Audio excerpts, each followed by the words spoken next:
शिवाय गुरवे नमः। शिवाय गुरवे नमः।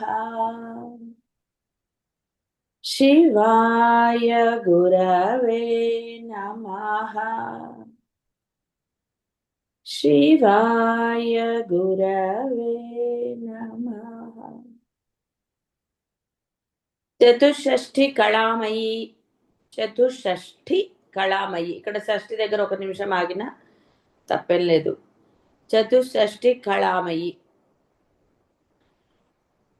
మామూలుగా 64 కళలు అని మీరందరూ కూడా వినే ఉంటారు. కాబట్టి 64 కళలు కూడా ఆవిడే. ఇక్కడ విడిగా మనమేమో దాన్ని అంటే విద్యా కళలు, వృత్తి కళలు అని విడిగా ఇచ్చారు. ఏవైనా 64 అని. అదే 64, ఇవి 64.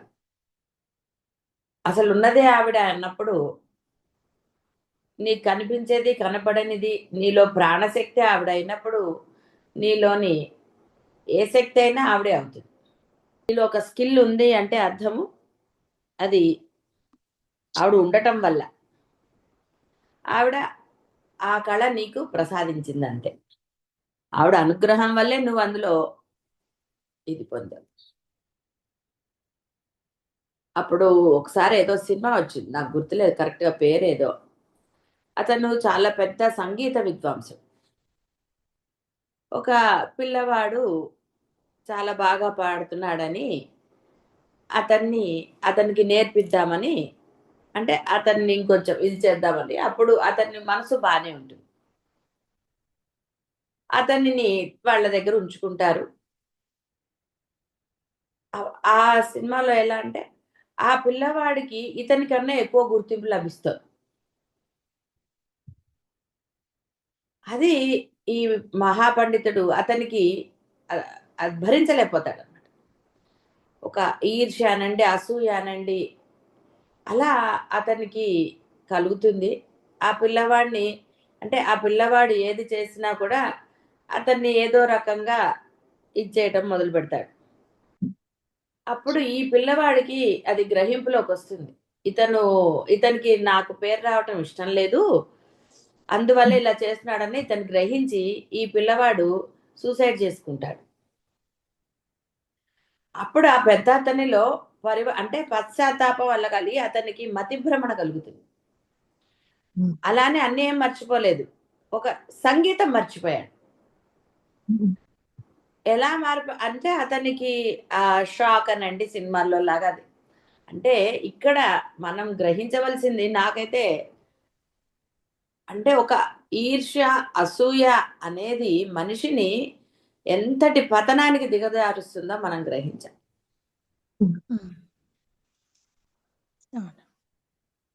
ఎందుకంటే అన్నీ అమ్మవే అని నీవు నిజంగా ప్రగాఢ విశ్వాసం పొందితే నీలో ఈర్ష్య, అసూయలు ఎందుకు?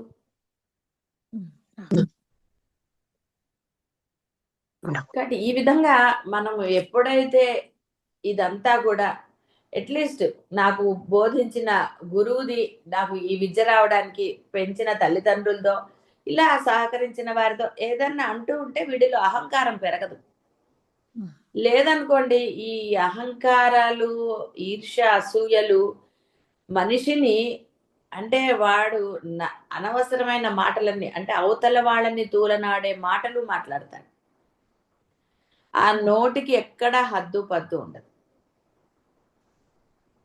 మనకి చిన్నప్పుడు ఉండేది, ఒక వేలు గనక నువ్వు పక్కవాడిని చూపిస్తే 4 వేళ్ళు నిన్ను చూపిస్తున్నాయిరా అని.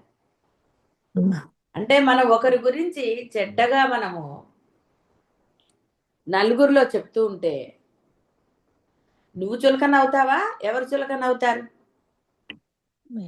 అంటే ఇక్కడ ఇది మీరు ఏది గ్రహించాలి అంటే ఈర్ష్య, అసూయలు అతను అంటే ఇతనికి ఉన్నత స్థితి వస్తుంటే ఒక రాగాన్ని అతను ట్యూన్ చేసినా కూడా అది కరెక్టే అయినా కూడా భార్య కూడా సంగీత విద్వాంసురాలు.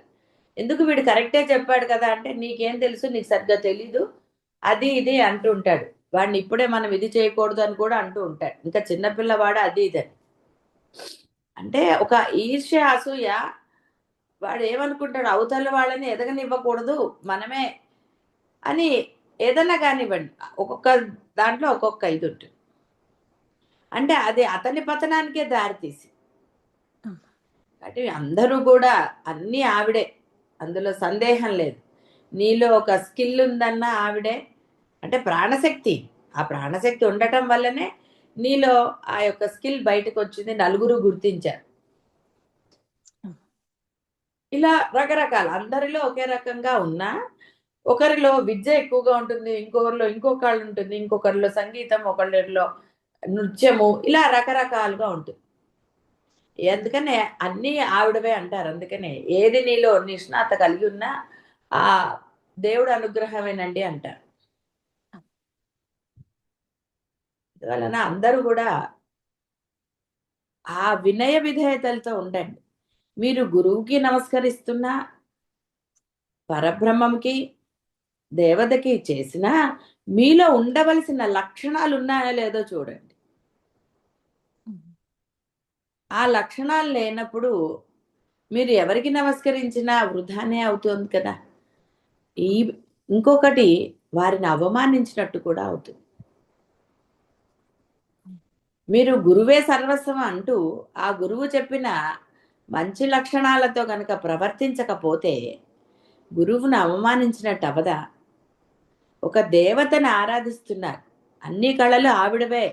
అందుకనే చెప్తున్నా, అన్ని కళలు ఆవిడవే అయినప్పుడు, అన్ని ఆ స్కిల్స్ ఆవిడవే అయినప్పుడు, ఎందుకు ఆవిడలో అంటే ఆవిడ ఎప్పుడు కూడా నెగటివ్ ఇవ్వదండి. బాగా గుర్తుపెట్టుకోండి, మీలో ఈర్ష్య అసూయలు మీరు కల్పించుకున్నది, నేను అన్న ఈగోతో మీరు కల్పించుకున్నది. మీ మాటలు అన్నీ కూడా ఆవిడ ఉంది సాక్షిగా. బాగా గుర్తుపెట్టుకోవాల్సింది, ప్రతిదీ ఆవిడ నోట్ చేస్తారు. మీరు అవతల వాళ్ళని అవమానించేది, నిరసనగా మాట్లాడేదానండి, ఎలా అయినా సరే. అంటే ఈ నోటితో మనము ఏమిటి ఉచ్చరిస్తున్నాం? గురువుగారు నమస్కారం అంటున్నాం, అమ్మా నీవు తప్ప అన్య శరణం లేదంటున్నాం. ఇదే నోటితోటి మనము ఒకరిని బాధించే మాటలు కావచ్చు, హింసించే మాటలు కావచ్చు, ఏదైనా సరే ఎలా పలుకుతున్నారు. మనకి ఇంతకుముందు కూడా వశిష్ఠ రామాయణంలోనో వివేక చూడమణిలోనో వచ్చింది. ఒక అంటే నికృష్టపు జన్మలు అన్నదానికి నీవు ఎప్పుడైతే, అయితే నేను చాలాసార్లు చెప్పడం జరిగింది, వేరే జన్మల్లో మీకు పూర్వజన్మ స్మృతి ఉంటుంది, ఆయన ఇస్తాడు. ఎందుకంటే అక్కడ నీ భాష ఎవడికి రాదు ఆ దానికి తప్ప. ఒక పక్షికి ఆహారము అట్నుంచే స్వీకరించాలి, వదిలివేయాల్సింది కూడా. అలాంటి నికృష్టపు జన్మలు పొందటం అవసరమా? ఇంత మనము గురువులను నమ్మ, అమ్మవారిని ప్రార్థన చేస్తూ ఎందుకు ఒకరిని బాధ పెట్టే మాటలు కానివ్వండి, లేదా ఈర్ష్య అసూయలు కానీ దేనికి? ఎందుకంటే ఈ చతుషష్టి కళలకి వేరే ఏమీ లేదు, 64 ఏమిటో ఇచ్చారు. దానివల్ల ఉపయోగం ఏముంది? వృత్తి కళలు ఏమిటి ఇవన్నీ చెప్పుకోక్కర్లా, మీకు తెలిసిందే డాన్సు, సంగీతము, నటన ఇలాంటివే.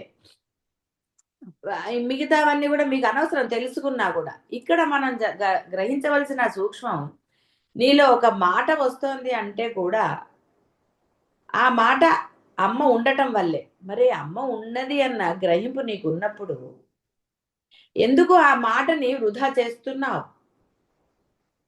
ఒకరిని బాధ పెట్టేది కానివ్వండి, ఏదైనా సరే, వారిని అవమానించేది కానివ్వండి, దేనికి వాడుతున్నాము ఆ వాక్కుని? అరే అమ్మిచ్చిందే ఈ వాక్కుని వృధా చేస్తే, ఎన్నోసార్లు కూడా చెప్పడం జరిగింది, అమ్మ వాక్కులు ప్రాణాలు, అంటే మీ ఊపిరిలు లెక్క పెట్టిచ్చింది. ఇందులో ఏం సందేహం లేదు.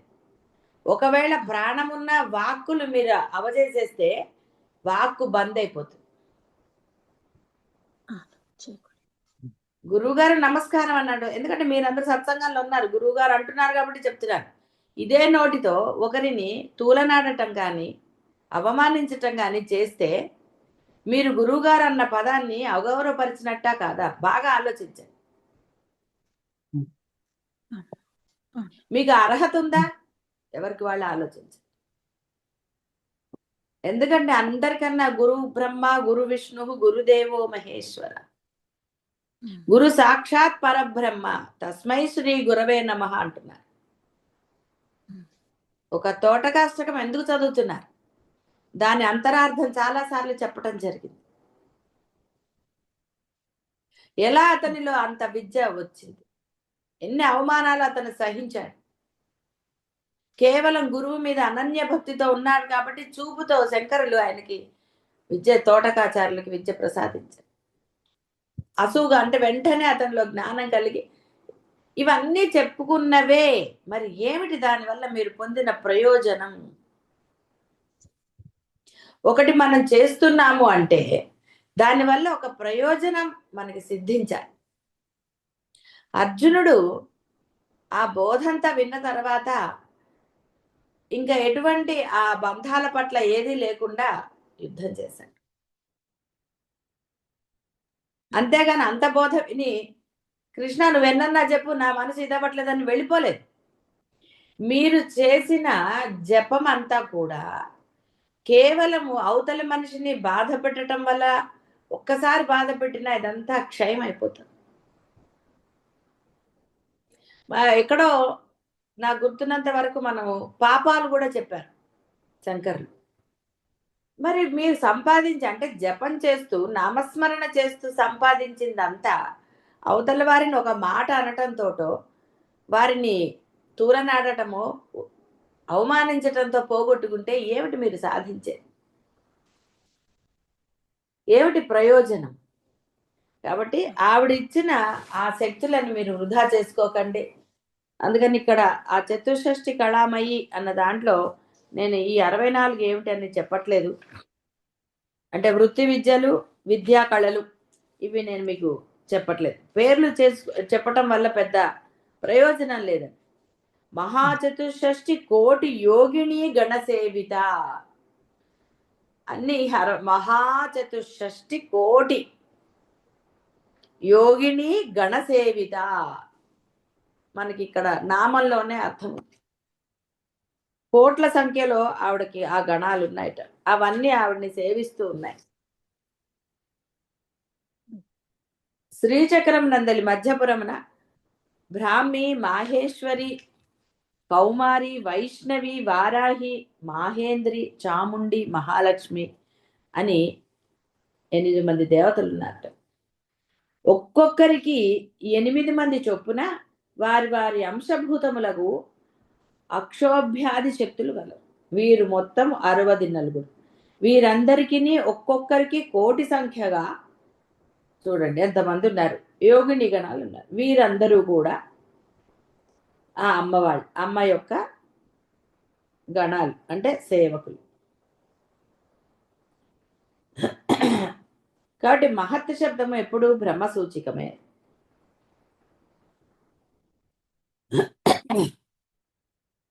ఇక్కడ 9 సంఖ్య చెప్పారు. ఈ 9 కూడా బ్రహ్మ సంఖ్య అంటారు. నవావరణ సూచకం కాబట్టి అలా ప్రతి ఆవరణానికి 64 కోట్ల యోగినిలు ఉన్న ప్రకారంగా 9 ఆవరణాలకి ఇహ ఎంతమందో చూసుకోండి. అందుచే పరమేశ్వరి మహాచతుషష్ఠి యోగిని గణసేవిత. మను విద్య అను ముందు నామం మొదలు సరే ఇక్కడ అంటే తర్వాత గురించి చెప్పారు. అంటే అమ్మకి ఎంతమంది పరివారం, అయితే ఏమిటి ఈ పరివారాల వల్ల ఉపయోగం, ఎందుకున్నారు? మరి మహత్ శబ్దం వాడుతున్నావు అమ్మకి. అమ్మని ఆరాధిస్తే నువ్వు అమ్మ అవుతావరా అంటే మరి ఆరాధించి నువ్వు అమ్మ కాకుండా అమ్మకి వ్యతిరేకమైనది ఏమిటండి?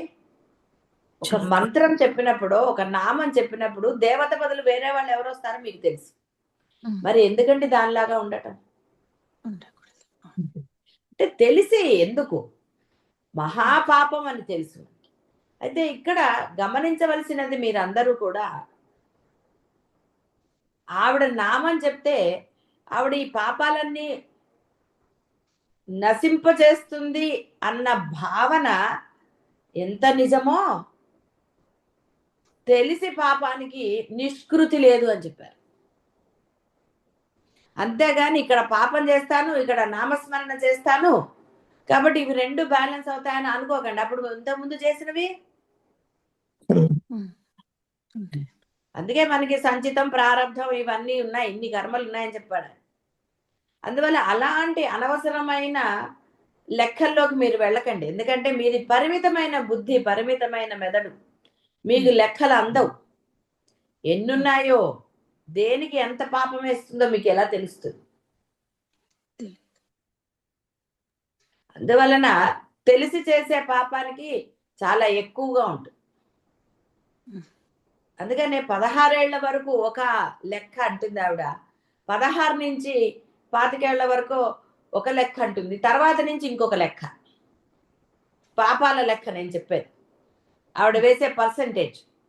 ఎందుకంటే మీరు బ్యాంకుల్లో ఎల్ఐసి పాలసీలు తీసుకుంటే పర్సంటేజ్లు ఉంటాయి, మీరు ఏ స్కీమ్లో వేశారో ఆ స్కీమ్ను బట్టి ఉంటుంది. ఇది అంతే, ఆవిడ ఇక్కడ మీ ఏజ్ని ఇది చేసి, ఎందుకంటే తెలిసి తెలియక చేసేవి 5 ఏళ్ల వరకు, 10 ఏళ్ల వరకు, 16 ఏళ్ల వరకు ఇలా లెక్కలు ఉంటాయి. అందువల్ల ఆవిడ ఎక్కడా కూడా ఆవిడ, ఎందుకంటే మీలో న్యాయ గుణాన్ని కూడా ఇచ్చేది ఆవిడే. గుణము అంటే నా ఉద్దేశం న్యాయ సంబంధించిన, ధర్మానికి సంబంధించిన బుద్ధిని ఇచ్చింది కూడా ఆవిడే అయినప్పుడు ఆవిడ స్వార్థంగానో ఇంకో రకంగా ఎలా చేస్తుంది? చేసే అవకాశం లేదు వాళ్ళకి. కాబట్టి ఇక్కడ జపం చేస్తాను, ఇక్కడ ఇది చేస్తాను, నథింగ్ డూయింగ్. అలాంటి అపోహలో లేనిపోనివో పెట్టుకోకండి, పాపాన్ని పెంచుకోకండి. ఎంతో మందిని మీరు చూశారు, ఎంతో మందిని చూశారు ఎలా పాపాలను అనుభవిస్తారో. అనుకోవచ్చు మనకి 10 మంది పిల్లలు ఉన్నారు, లేదా 2 పిల్లల, 4 పిల్లల, ఎంతమంది పిల్లలు ఉన్నారు, మా డబ్బుకు లోటు లేదు, నాకు బ్రహ్మాండమైన డబ్బు, వాళ్ళు చేస్తారని మీరు భావించరాదు.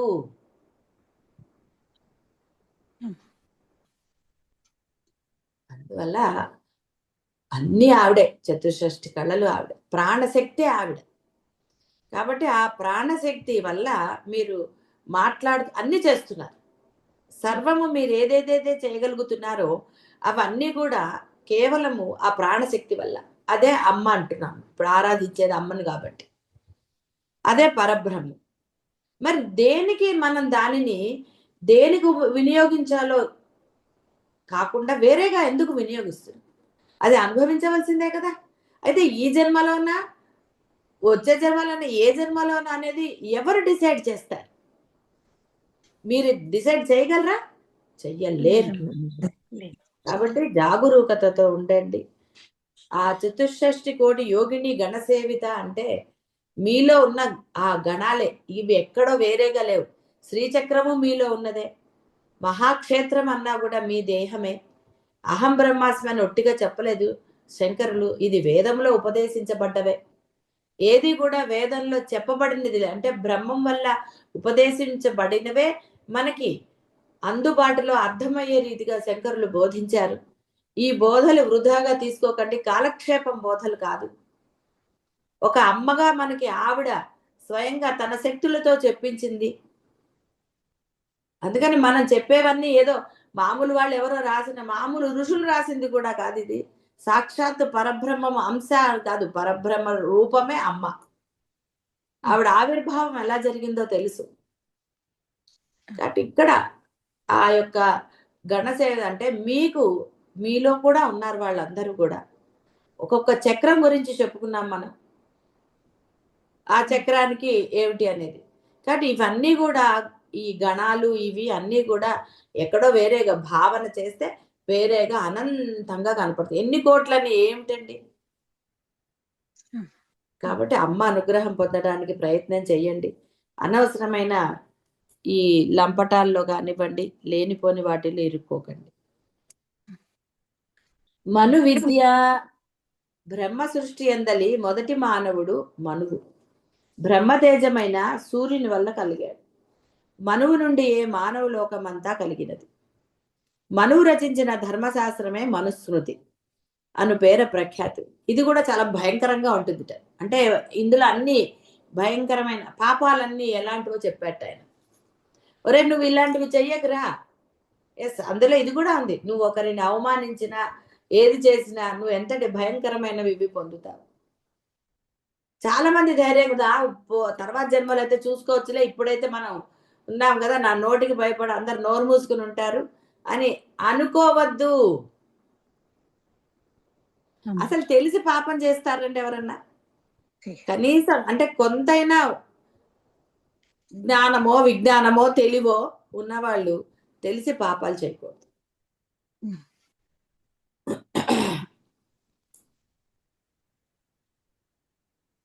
కాబట్టి ఇక్కడ వాళ్ళ గురించి చెప్పారు ఎవరెవరు ఉన్నారు.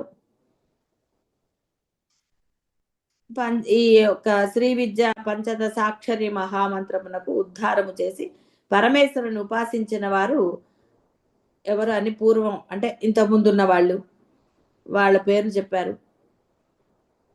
వీరు కూటత్రయాత్మకంగా ఈ మంత్రాన్ని ఉపాసించారు. అంటే అమ్మ యొక్క మంత్రం ఒకటి పరమేశ్వరిని సాక్షాత్కరింప చేసుకున్నారు.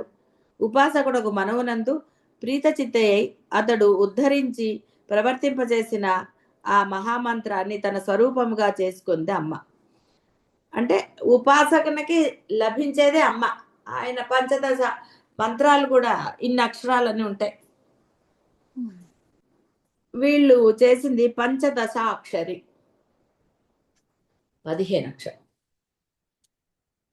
ఆ స్వరూపమే అమ్మ. మంత్రాలన్నీ ఆవిడే అని చెప్పుకున్నాం కదా, మంత్ర స్వరూపిణి యంత్ర స్వరూపిణి అన్ని ఆవిడే. కాబట్టి ఇక్కడ మనువు చేసిన దానికి ఆవిడ అంటే ఆ పంచదశాదానికి స్వరూపంగా ఆవిడ ఆవిర్భవించింది, ఆయనకి కనపడింది. అంటే ఆ మంత్రానికి అధిష్టాన దేవతగా ఆయనకి సాక్షాత్కరించింది.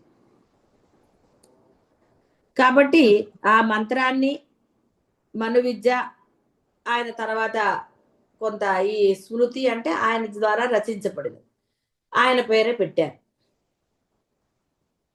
మను విద్య చంద్ర విద్య భాను విద్య అని 2 రకాలు.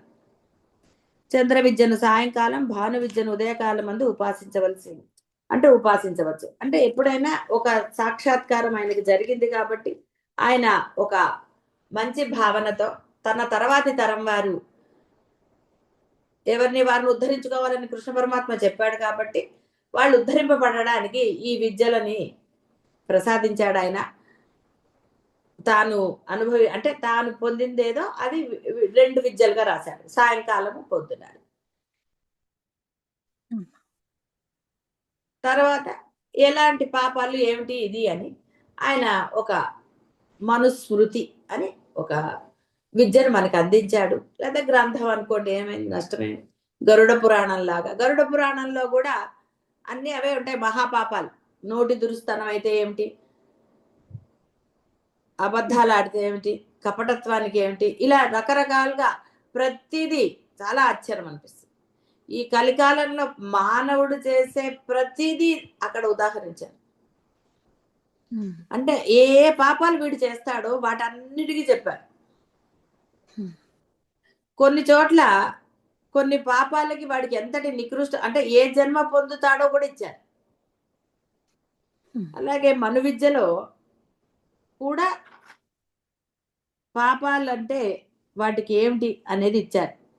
కొన్ని ప్రాయశ్చిత్తాలు కూడా చెప్పబడ్డాయి గరుడ పురాణంలో. ఆ ప్రాయశ్చిత్తాలు మీరు చేసుకునే విధంగా ఉండవు ఇక్కడ. ఎందుకంటే ప్రాయశ్చిత్త కర్మ చేసేవాడు దొరకాలి ముందు సరిగ్గా, లేకపోతే లేనిపోంది చుట్టుకుంటాం.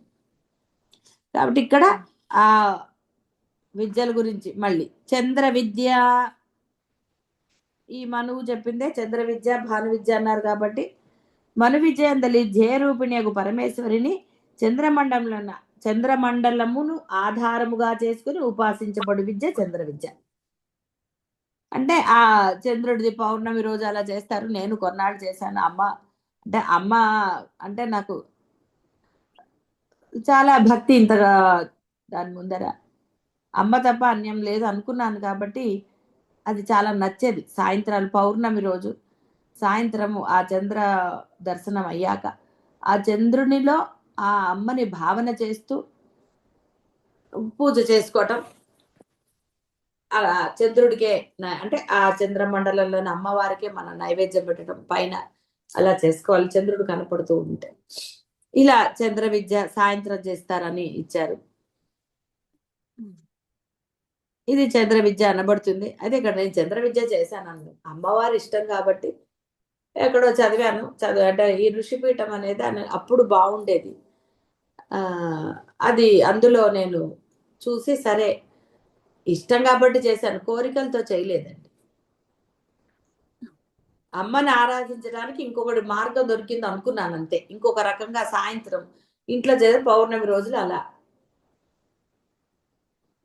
అమ్మని అలా ఆరాధించుకున్నాను. ఇష్టం గాబట్టి. ఎప్పుడైనా చూడండి ఇష్టం ఉన్నప్పుడు చాలా అద్భుతంగా జరుగుతూ ఉంటాయి. ఇష్టంతో చేయాలి.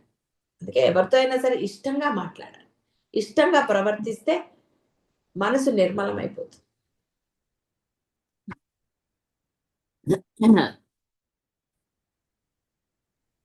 కాబట్టి ఆ చంద్ర విద్య అన్నారు దాంట్లో ఉపాసించబడుతుందిట. చంద్రమండల మధ్యగా ఇది కూడా 2 రకాలని చెప్తున్నారు. చంద్రమండలము ప్రత్యక్షమున ఆకాశమందు ప్రకాశించు మండలం. సాయంకాల అనుష్ఠానముల పరమేశ్వరి చంద్రమండల మధ్యస్థగా భావించి ధ్యానించుట. అలా చేయవచ్చు. అదొక రకమైన ఉపాసన.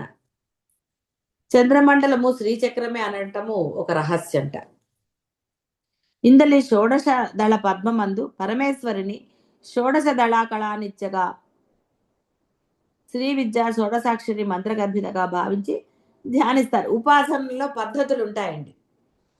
కాబట్టి నేనైతే ఎప్పుడు అంత కష్టపడి ఉపాసన అలా చేయలేదు. ఇష్టంగా మనకి తెలిసిన పద్ధతిలో ఆ తెలిసింది అంటే అమ్మకు ఆచరించే దాంట్లో ఎటువంటి ఇది లేకుండా ఆచరించగలగాలి చాలు. అన్నీ ఉన్నాయా లేదా మీరు చూసుకోక్కర్లేదు. మనసు ప్రశాంతంగా ఉందా లేదా. నేను పువ్వులున్నాయా, ఇవున్నాయా, అవున్నాయా వాటి గురించి ఎప్పుడు ఆలోచించలేదు.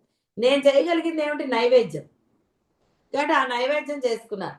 శుచిగా, శుభ్రతగా ఎలా మన నియమనిష్టలు ఏమిటో అవన్నీ కూడా అక్కడ ఏం చెప్పలేదు. ఒట్టికి ఇలా చెప్పారు. మనకి ఏది కుదురుతుందో అదే విధంగా శుచి, శుభ్రత పాటిస్తూ చేసుకోండి. నీకు కోరికలున్నప్పుడు ఎలా చేయాలని వాళ్ళు నిర్దేశిస్తారో అలా చేసి తీరాలి. కోరికలు లేనప్పుడు నీకు లభించిన దానితో చక్కగా మళ్ళీ చెప్తే మళ్ళీ సత్యనారాయణ స్వామికి అదే చెప్తాను నేను.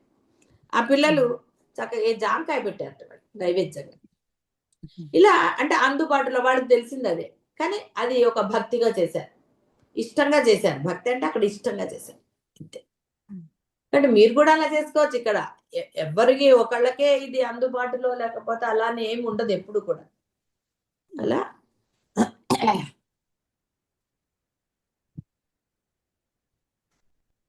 పరమేశ్వరుడు.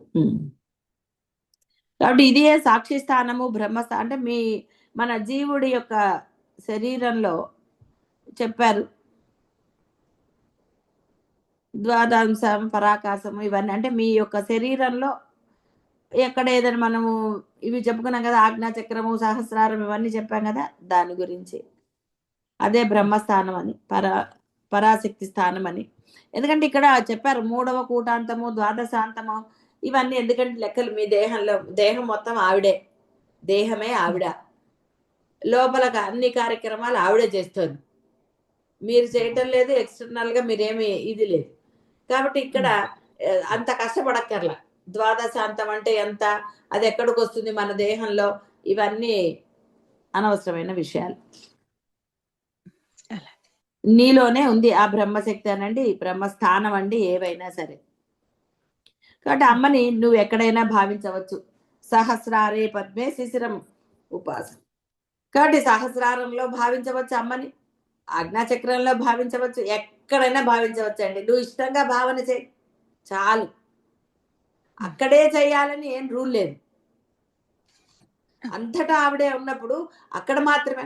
ఇక్కడ మనకి కొన్ని మంత్రాలు అలా చెప్తున్నారు కాబట్టి ఒక నామం చెప్పారు కాబట్టి ఎక్కడ అనేది మనకి చెప్తున్నారు. అంతే తప్ప అక్కడ మాత్రమే చేయాలని రూల్ ఏం లేదు. అక్కడ చేస్తేనే మీరు తరిస్తారనో ఇంకోటనో లేదు.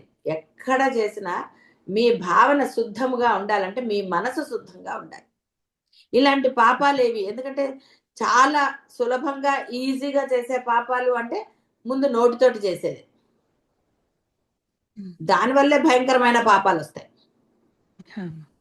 ఒకరు నీ మాట వల్ల బాధపడి కన్నీరు చుక్క కార్చారు అంటే ఆ కన్నీటి చుక్కకి నీకెంత పాపం వస్తుందో ఆలోచించుకోండి. అది కోటి యోగిని గణసేవిత లాగా కోటి రెట్లు ఉంటుందండి, బాగా గుర్తుంటే. అందుకని ఎప్పుడు కూడా మనం ఒకరిని అవమానించరాదు, ఇది దూషించరాదు.